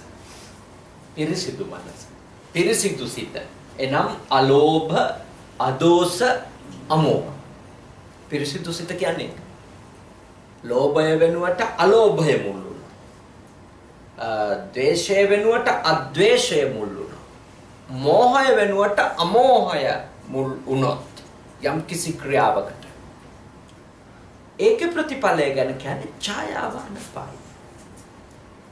ෂැඩෝ එකක් නේ. හෙවණැල්ලක් වගේ අපිත් එක්ක එනවා. දැන් මේ අපිත් එක්ක හෙවණැල්ල තියෙනවානේ. මේ මගේ හෙවණැල්ල තියෙනවා. මට අපහසු නෑ. මට අසහනයක් නෑ. හොඳ ක්‍රියාවල ප්‍රතිඵලෙත් ඒවා. තිබුණට අපහසු නෑ. ආවට මහන්සි නෑ. ආවට දුකක් දැනෙන්නේ නෑ. හරියට හෙවණැල්ලෙනවා වගේ. එන බරක් අපිත් එක්ක අරන් යනවා නම් අපිට මහන්සි අමාරුයි දුකයි. ඒත් බර නැති එකක්. අපේ ඇඟේ එල්ලලා නැති එකක්. ඒත් ඇඟට සම්බන්ධනේ. හෙවණැල්ල ඇඟට සම්බන්ධයිනේ අන්තිමට කියලා කොතරකින් හරි සම්බන්ධෙ පෙන්නනවනේ ඉරව්වේදී අපේ හෙවණැල්ල. ඒ වගේම අපි කරන හොඳ ක්‍රියාවේ ප්‍රතිඵලෙත් අපිට සම්බන්ධයි. අපේ මුළු ජීවිතේටම සංසාර ගමනටම සම්බන්ධයි. ඒත් ඒකේ ප්‍රතිඵලය අපිට අපහසු නැහැ. වේදනාකාරී නැහැ, දුක්ඛදායක නැහැ. ඒ හින්දා භාග්‍යවතුන් වහන්සේ ඒ චේතනාත්මක කර්මය අගය කරනවා. ඒ සචේතනික ඒ ක්‍රියා යහපත් සිතින් කරන ඒ ක්‍රියාව භාග්‍යවතුන් වහන්සේ තාම අගය කරලා තියෙනවා. මොකද ඒකෙන් මිනිස්සු සැප විපාක වෙනවා. එහෙනම් මේ මාතෘකාවේදී ඔබ තේරුම් ගන්න ඕනි මනස හරි ප්‍රබල කාරණයක්. ඒකෙන් ඕනනම් හොඳ ශක්තියනුත් නිපදවන්න පුළුවන්. ඒකෙන් ඕනනම් නරක ශක්තියනුත් නිපදවන්න. හොඳ ශක්තියක් යම් කිසි කෙනෙක් නිපදෙව්වොත් ඒකේ එයාට තමයි බලපෑම එන්නේ. නරක ශක්තියක් නිපදෙව්වොත් ඒකත් එයාට තමයි එන්නේ. වෙන කෙනෙකුට එන්නේ නැහැ. ඒක විශේෂයි. මම උපදවන කර්ම ශක්තියක ප්‍රතිඵලය මගේ මවුට පියාට නෙමෙයි. ඒක මටම. උදාහරණයක් ගත්තොත් මම සංසාරේ ඊටාම භයානක ප්‍රාණඝාත ආදී අකුශල කර්ම කරලා තිබුණොත් මම මේ ආත්මේ උපදින්නේ ශක්තිය එක්ක අල්පායුෂ්කව උපදිනවා. ඒ අර ශක්තිය නිසා. එතකොට මම අඩු වයසෙන් අවුරුදු 50න් 40න් මරුණොත් ඒක මගේ කර්ම ශක්තිය. ඒ ඉදිරිපත් වෙලා එන්නේ ඒ මරණාසන්නයට මාව ඉක්මනට මරණයටපත් වීමට ඉදිරිපත් වෙන මගේ කර්ම ශක්තිය තමයි මම කලින් බබවල වපුරපු දෙයක්. ඒඳ අපි එවැනි කාගේ හරි හදිසි මරණයකදී අපි වරදවා ගත යුතු නෑ. මෙයා මරුනේ මගේ කර්මෙටද? අපි එහෙම හිතනවා නේද? මගේ කර්මයටද මෙයා මැරුණේ? නෑ. කර්මය. මට තියෙන ප්‍රිය විප්‍රයෝගය වීම සම්බන්ධ කර්මයක්. මම කරලා තියෙන කර්මයක් තමයි මට විපාක දෙන්නේ මේ වෙලාවේදී. මට ප්‍රියයන් තියාගන්න පින නෑ. පින මදි. කර්ම ශක්තිය දුර්වලයි. ප්‍රියය මාත් එක්ක තියාගැනීම. එච්චරයි මගේ කර්මය. මොකද ප්‍රියය හිටියොත් මට වාසි නේ. මට ලාභයි. මගේ කටයුතු වලට උපකාරයි. හැබැයි කවුරු හරි මරණයටපත් වෙන්නේ නැහැ තව එක්කෙනෙක්ගේ කර්මය. කිසිසේත්ම. අඩුම මේ ගර්භාෂයේදී මිය යන දරුවෙක්වත් මිය යන්නේ මව්ගේ කර්මයට නෙවෙයි. මව්ගේ කර්මෙන් හින්දා යා මිය යන්නේ නැහැ. මව්ට තියෙන්නේ දරුවා ලබන්න පින නැති. එයා කර්මයක් කරලා තියෙන අපුත්තක වෙන්නේ. දරුවෝ අහිමි වෙන්න කර්මයක් එයා කළා තියෙන අපුත්තකයි. දරුවෝ හිමි නෑ යාට. එයා එක්වර කුරුඩු බිත්තර කඩන් කාපු කුමාරයාගේ කුමාරිකාවගේ කතන්දරය කියන්නේ. කුරුල්ලෝ කිරිලියෝ කෑ ගහද්දි කුරුළු බිත්තර කඩ එයා අතරමං වෙච්ච වෙලාවක මට බඩගිනි කියලා ඒ චේතනාවෙන් මම්මුම් මරන් කරනවා කියලා කාලා තියෙනවා. ඒකේ ප්‍රතිඵල විදියට බුදුරජාණන් වහන්සේගේ භවයේදී ඒගොල්ලෝ ඉපදුනා බොහොම ඉහළ කුලයක දානයකට ආරාධනා කළා පරීක්ෂාවක් කරගන්න. මොකද පරීක්ෂණය මේ වගේ පිරුවටයක් දාලා බුදුහාඳුරුවෝ මේ පිරුවටේ උඩින් වැඩියොත් අපි දෙන්නට දරුවෙක් ලැබෙනවා. වැඩි නැත්තම් හම්බෙන්නේ. බුදුරජාණන් වහන්සේ පිරුවටේ ගාවට ඇවිල්ලා නැවතුණා. මේක අස් කරන්නේ. එවැයි සමේ ඔබ යම් කිසි ප්‍රාර්ථනාවක් තියාගෙන මේක දැම්ම නම් ඒක ඉෂ්ට වෙන්නේ. මේ භවයේ ඉෂ්ට වෙන්නේ නැහැ. මොකද ඔබ දෙපළ අපුත්තක වෙන්න කර්ම කරා. හැබැයි ගර්භාෂයට ඇවිල්ලා ඇබෝෂන් වෙලා මැරෙන ළමයා ඒක අම්මගේ ප්‍රශ්නේ හින්දා නෙමෙයි මැරෙන්නේ. අම්මා නෙමෙයි හේතුව. ඒ ළමයා ගේන්නේ ඊටම අල්ප ආයුෂ්ක මිනිස් ආත්මයක් මිනිස් ජීවිතයක් එයාගේ කර්ම ශක්තිය ඉවර වෙච්ච ගමන් අවුස් ඉවරයි. එයා මැරෙලා. ඒකේ ප්‍රශ්න. ඒක අපේ ප්‍රශ්නයක් නෙවෙයි. කාගේ හරි ජීවිතේ නැති වෙන්නේ ඒක යාගේ කාරණයක්. ඒ නිසා කර්මය කියන එක තමන්ට තමයි බලපාන්නේ. තමන් කරන. ඒකනේ භාග්‍යවතුන් වහන්සේ වදාළේ.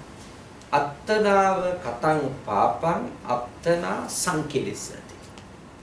යමෙක් කරන ලද පාප කර්ම පවතීද එයින් ඔහු තමයි අපිරිසිදු වෙන්නේ. සංකිලිසති. අත්තනා අකතං පාපං යමෙක් එහෙම කරලා නැත්නම් හොඳ ඒවා නම් කරන. අත්තනාව විසුද්ධිය. ඒකෙන් සෝදා පිරිසිදු වෙන්නේ තමයි. විසුද්ධිය. සුද්ධි අසුද්ධි පච්චත්තං නාඤ්ඤමඤ්ඤෝ විසෝදේ. පිරිසිදුකම අපිරිසිදුකම ඒක තමන් මත තීරණය වෙන එකක්. නාඤ්ඤමඤ්ඤෝ විසෝදේ කාටවත් කවුරුවත් හොදන්න බෑ. හොදන්න බෑ කිලු කරන්න. කාගේවත් පව් වලින් කවුරුවත් කිලු කරන්න බෑ. කාගේවත් පින් වලින් තව එක්කෙනෙක් සුද්ධාත්මයකට දාන්න බෑ. එතකොට ඔබට අහන්න පුළුවන් එතකොට අපි පින් දෙන්නේ නැහැ කියලා. අපේ පින් දීමේ කිසිම සල්වේෂන් කියන එක අයිති නැහැ අපිට. පින් දීම කියලා අපි කරන්නේ මේ මෛත්‍රී වඩන එක. ඉදම්මේ ඥාතිනං හෝතු මං කරපු මේ යහපත් ක්‍රියාව නේ. මගේ ඥාතීන්ට දාත් වේවා සුඛිතා හොන්තු ඥාතයෝ සෝපත් වේවා. ඒත් සෝපත් වේවා. ඉතින් අපි මෛත්‍රී භාවනාව කරනකොට කියන්නේ සූපත් වෙත්වා කියන්නේ සියලු සත්‍ය සූපත් වෙත්වා. මාගේ නෑයු සූපත් වෙත්වා. මෛත්‍රී භාවනාව. සැල්වේෂන් නෙවෙයි. ගලවා ගන්න බෑ. ලංකාවේ තියෙන සැල්වේෂන් ආමි කියලා එකක් කියන්නේ බන්නේ. ගලවා ගැනීම. හමුදාව කියලා එකක් අර මරදාන්නේ නාලන්දෙක් කිට්ටු මන් දැකලා තියෙනවා. ඒගොල්ලෝ එහෙම එකක් පිළිගන්නවා. ඉතින් අපිට මොකක් කියන්න ඕනේ නැහැ. ඒගොල්ලෝගේ විශ්වාසනේ. ඒ බුද්ධාගමේ එහෙම විශ්වාසයක් නැහැ. බුද්ධාගම කියන්නේ තමන්ගේ ගලවා ගැනීම තමන්ම තමයි කරන්නේ. තමන්ම තමයි.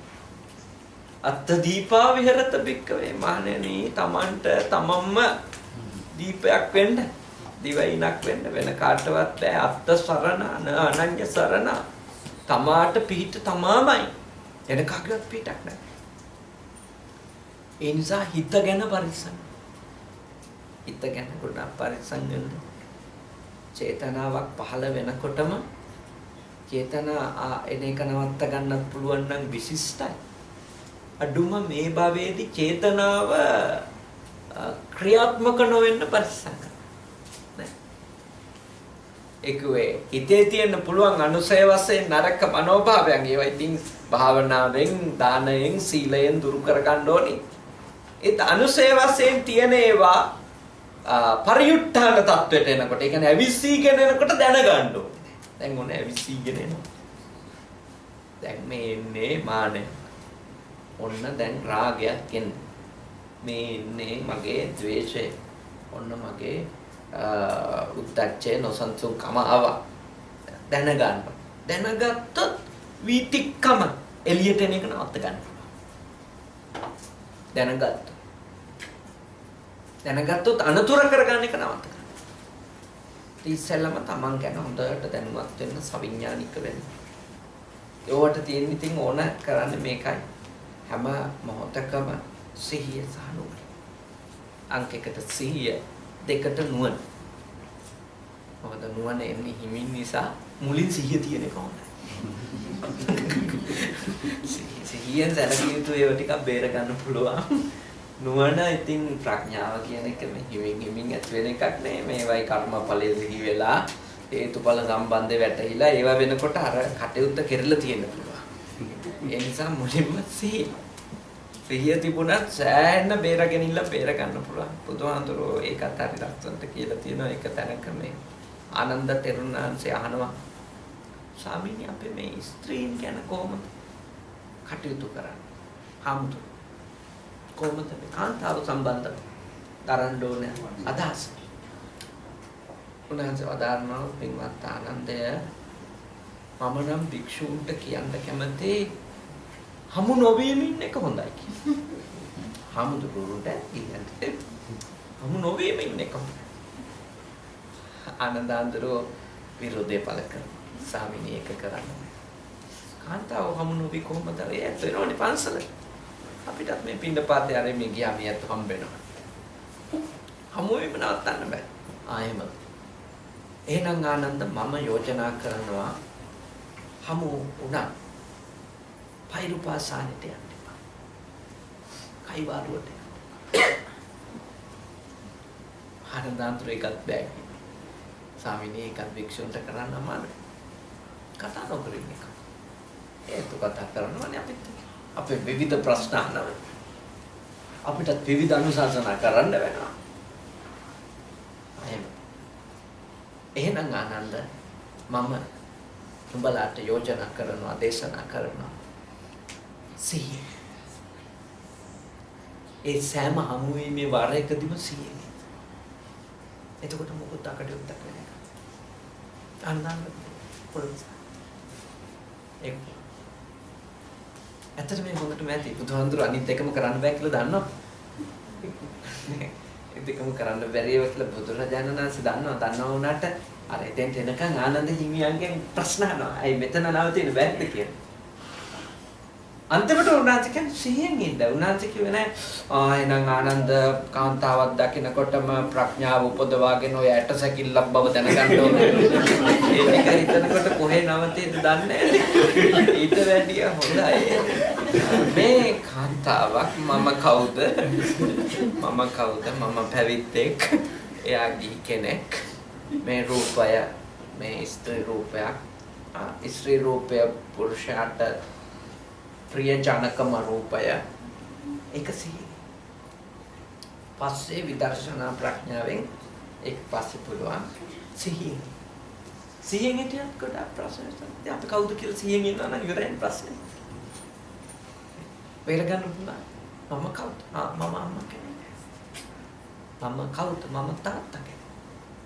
මට වග කියන්න. මට සීමා තියෙනවා. මම කවුද? මම පැවිද්දෙක්. මට සීමා තියෙනවා. හිත පරිස්සම් කරගන්න තමයි. සිහිය තමයි හිත පරිස්සම් කරගන්න අංක 1 2 නුවණ. ඒකනේ අපේ ගැමි විවරේ තියෙන සිහි නුවණින් වැඩ කරන්නේ. මුලින් සිහි කියලානේ නුවණින් කියන්නේ. සිහි තියෙනවා. සිහිය. සතිය වැඩිලා තියෙන සිහිය. හොඳයි. දැන් පැයකට විනාඩි 5ක් බණ ඇහුවා. මනස ගැන තමයි සම්පූර්ණ මනස කොයි විදියටද අපිට කර්ම ශක්තියින් රැස් කළද කුසල හෝ අකුසල ඒව ප්‍රතිවිපාක එන්නේ කොහොමද කියන එක අපි උදාහරණ දෙකකින් තේරුම් ගන්නවා. එහෙනම් මොන හේතුව නිසාවත් මනස ගැන සිහිය අඩු කරගන්න. ඔබ සවිඥානික හැම මොහොතක්ම ඔබ පරිස්සම් කරනවා. සවිඥානික කොතනද ඉන්නේ කියන එක ප්‍රශ්නයක් නෑ. ඉන්න තැන පුරුද්දට ඉන්න එපා. ඉන්න තැන අවබෝධයෙන් සිහියෙන්. එතකොට අකුසල රැස් වෙන්නේ නෑ. පුරුදු සහ අබ්බැහි එක්ක ඉන්නකොට තමයි අපිට කර්ම රැස් වෙන්නේ. අපේ අතින් කර්ම සිද්ධ වෙන්නේ පුරුදුයි අබ්බැහි එක්ක අපේ දවස යනකොට. හැම මොහොතකටම අපි සවිඥානික වෙනවා. අපි හැම මොහොතක්ම දැනුවත්ව ගත කරනකොට අපේ කර්ම රැස් වෙන ප්‍රමාණය අවම කරගන්න දවසකදී කර්ම රැස් කිරීම නැවැත්වීම හේවා විසංඛාරණේ විසංඛාරගතයි. විසංස්කරණ තත්වයට අපේ මනස ගෙනියන්නත් අපිට පුළුවන්කම ලැබේ. අද අපේ නලින් මහත්තයා නෝනමාත්මි පවුලේ සියලු දෙනාම දරුවෝ ඇතුළු පවුලට සම්බන්ධයි. තාම ශ්‍රද්ධාවෙන් හොඳ පින්කමක් ධර්ම දානමය පින්කමක් මේ නිවසේදී සිද්ධ කරගත්තා. අපි සතුටු වෙනවා අපේ ටෙක්සස් බෞද්ධ භාවනා මධ්‍යස්ථානයේ ඉන්න ප්‍රධාන කැපකරු දායක පවුලක් වන අපේ නයි මහත්තයා නෝන මහත්මිය ගැන අපේ සායනාංශ විතර අපිට කතා කරොත් කියනවා නලින එලත් එක මේක අල්ලගෙන යනවා කියන එක. මේ පන්සල පවත්වාගෙන යන්න දක්වන ඔබ දක්වන දායකත්වයේ කරන කැපවීම ගැන අපි සතුටු වෙනවා. ඔබ හැමදෙනාම. මොකද මේ ස්ථානය හරි භාග්‍යවන්ත තැනක්. අපේ ටෙක්සස් බෞද්ධ භාවනා මධ්‍යස්ථාන. දැන් එය බොහොම දියුණු පවුණු වෙවි තියෙනවා. අපි ගැන තාම සතුටටපත්. මොකද අපිට තියෙන ආධ්‍යාත්මික මධ්‍යස්ථානයක් කඩා වැටෙන එක නෙමෙයි වෙන්න ඕනේ. අපි ඒක නගා සිටුව ගන්න ඕනේ. එහි තියෙනවා නම් අර්බුද ඒවා අපි විසඳ ගන්නවා මිසක ඒ අර්බුද තවදුරටත් ඉස්සරහට නොගෙනියන්න ඕනේ. කොච්චර පින්වන්ත තැනක්ද දැන් බුද්ධ ප්‍රතිමා වහන්සේලා බෝධිනාන්සලා වැඩ අපිට ඕන කරන ඔක්කොම ආගමික දේවල් ටික එතන හොඳට සැකසීලා තියෙනවා. අනාගතේ තව දියුණුවේ සුමේද සායනාංශයක එතන හොඳ භික්ෂුන් වහන්සේලා ධර්මයේ කෙරෙහි අවබෝධයක් තියෙන. භාවනාව ගැන අවබෝධය. අනිත් එක මේ පොඩි දරුවන්ට ඉංග්‍රීසියෙන් මම හිතනවා උන්වහන්සේට දේශනා කරන්න පුළුවන් කියලා නේ. මම හිතනවා ඒක ලොකු භාග්‍යයක්. ඒ තිබිච්ච අඩුවක් නේ පිරුනේ. ඒ අඩුවක් පිරුනේ නේ. දැන් මම ආවත් මට ඉංග්‍රීසියෙන් මේක කියන්න බෑනේ මේ විදිහට. යන්තම් අර මේ සැටකුයි නෝපනහකුයි එක කියලා. ඒ උනාට වැඩක් නැහැ. මේක එහෙම කිව්වට වැඩක් නැහැ. මොකද බුද්ධ ආගමේ ටර්ම්ස් හරියටම පාවිච්චි කරන්න ඕනේ. ධම්ම වචනවලට හරියක පාවිච්චි නොකර හොඳ නෑ එහෙම බණ කියන්නේ. මම තාම මට කොන්ෆිඩන්ස් නෑ ඒකට. මේ තාමත් සිංහලෙන් විතරයි කොන්ෆිඩන්ස්. මොකද හේතුව ඒ භාෂාවේ සහ ධම්ම වචනවල හරීම ඉංග්‍රීසි භාෂිත තේරුම් ගත්තේ නැතුව ඒක යෙදීම මේ ළමයින්ට වැරදි දෙයක් සංනිවේදනය කිරීම වෙනවා. මේ ළමයි මේ සෑහෙන අපිට වඩා බුද්ධිය තියෙන ළමයි මේ රටවල් වල ඉන්න පරම්පරාව පොඩ්ඩක් දේවල් යාලට තේරෙනවටක් ගන්න. ඒ කටියට මෝඩ කතා කියලා බෑ. ඒක කියනවා නම් හරි. ඉතින් ඒකට හොඳ දෙයක් මේ සුමේද සායනාංශ. වැඩිහිටි භික්ෂුන් වහන්සේ නම. ඒ නිසා උන්වහන්සේ ඉන්න එකත් මේ පන්සලට හොඳ ආශිර්වාදයක්. ඔයත් ස්ථානෙට ආරක්ෂා කරගන්න ඕනේ. ඔයත්තුන්ගේ ජීවිතවලටත් ඒ පවත්වා ගන්න ස්ථානෙන් ප්‍රයෝජනයක් ගන්න. දම්පැන් දීලා පුතුන් ඇඳලා මාසයකට සැරයක් හරි ගිහිල්ලා පැය කීපයක් හරි සිල් සමාදන් වෙලා ඉන්න. භාවනා කරන්න හිත හදා ගන්න ඕන වෙලාවට ගිහිල්ලා බුදුමැදුරේ ටික වෙලාවක් භාවනාවෙන් හිටලා. ඒක කරන්නේ මතාරින්න එපා. මොකද මම දන්නවා ඒ තැන වෙනස් කරලා පොඩ්ඩක් එළියට ගියපු ගමන් ලොකු සුවයක් හම්බෙනවා. ඉතින් අපිට යන්න තැන නැත්නම් අපිට පාක් එකකට ගිහිල්ලා ගහක් මුල ඉන්න පුළුවන්. ඒක අපිට පන්සලක් තියනවානේ. අපි එතෙන්ට ගිහිල්ලා ඒ බුදුරජාණන් වහන්සේ දිහා මෙහෙම බලන් හිටියා. ලොකු සුවයක් අපේ මනසට දැනේ. ඒක ඔබ අත්විඳින්න කියන එක සිහිපත් කරනවා. තාම ශ්‍රද්ධාවෙන් පන්සිල් අරගෙන සිල්වතුන් වෙලා ධර්මයට හොඳට අහුම්කම් දුන්නා. ධර්මය අවබෝධ කරගන්න ටික වෙලාවක් වුණා. පැයකට විනාඩි 10ක් 12ක් වුණා. උත්සාහ කරා. මේන් රැස් කරගත්ත සියලුම පින් වෙනලි මහත්මයා නමින් නෝන මහත්මයා නමින් මිය කියපු යම්කිසි ඥාති කෙනෙක් ඉන්නවා නම් ඒ හැම දෙනාම අත්මුතු පරම්පරාවකම සංසාරේ හමු වෙච්ච විවිධ ඥාතිවරුන්ට මේ උතුම් පින්කමට වචනකින් හරි උපකාර කරපු හැමෝගෙම නමින් මිය කියපු සියලුම ඥාතිවරුන්ට මේ පින් අත්වේ වාසුවපත් වාසපවත් වේවා. මේ ගෙවල් වල ජීවත් වෙන ඔබ මේවයි මුල් අයිතිකාරයෝ කවුරු හරි කෙනෙක් ඉන්නවා නම් පින් අපේක්ෂාවෙන් මේ භූමියින් වල අයිතිකාරයෝ හැමෝම මේ පින් අත් කරගනිත්වා. සුවපත් වෙත්වා සපවත් වෙත්වා. උපදින හැම භවයකම සත්පුරුෂ ඇසුර ලබත්වා. කල්යාණ මිත්‍ර සේවනය ලබත්වා. මේ ගෞතම බුද්ධ ශාසනය තුලම අපේ ඥාතිවරු නිවන් දකිත්වා කියලා සාදුකාරය.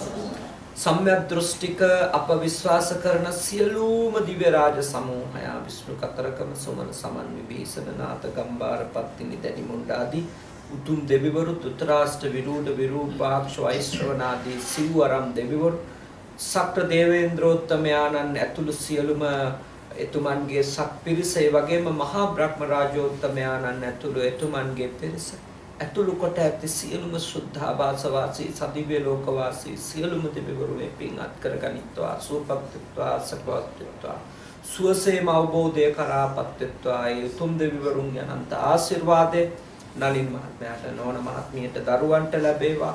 මේ පවුලට සම්බන්ධ සියලුම ඥාතිවරුන්ට ලැබේවා, කල්යාණ මිතුරන්ට ලැබේවා. ඔබ හැම දෙනාගේම ජීවිත ආරක්ෂා කරත්වා, දේපල ආරක්ෂා කරත්වා, ශාසනය ආරක්ෂා කරත්වා, දේශය ආරක්ෂා කරත්වා.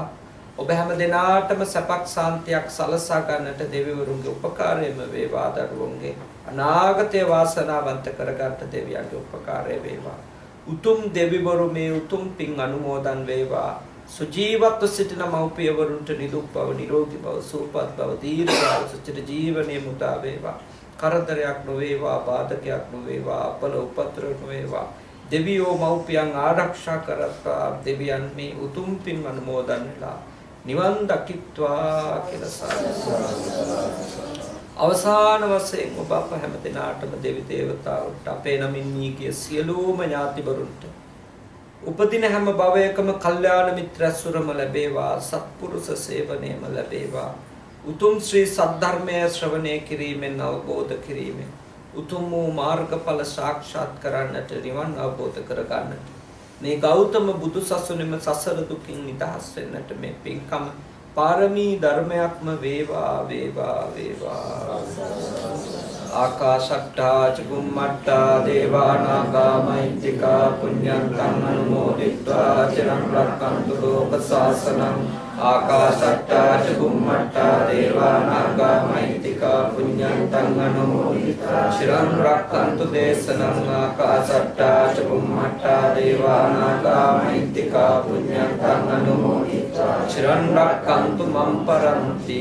ධම්මේ ඥාතීනං හෝතු සුඛිතා හොන්තු ඥාතයෝ. ධම්මේ ඥාතීනං හෝතු සුඛිතා හොන්තු ඥාතයෝ. ධම්මේ ඥාතීනං හෝතු සුඛිතා හොන්තු ඥාතයෝ. ඉමිනා පුඤ්ඤ කම්මේන මානේ බාල සමාගමෝ සතං සමාගමෝ හෝතු. යාව නිබ්බාන පත්‍යාය ධම්මේ පුඤ්ඤං ආසවක්ඛයා වාං හෝතු. සබ්බ දුක්ඛා පමුච්ඡතු. කායේන වාචා චිත්තේන අමාදේන මයා කතං අච්ඡයං කමමේ බන්තේ පුරි පඤ්ඤ තථාගත. කායේන වාචා චිත්තේන පමාදේන මයා කතං අච්ඡයං කමමේ ධම්ම සම්දික්ඛිතානික. කායේන වාචා චිත්තේන පමාදේන මයා කතං අච්ඡයං කමමේ සංඝ සුපටිපන්න අනුත්තර. සාදු සාදු සාදු. හොඳයි වන්දනා.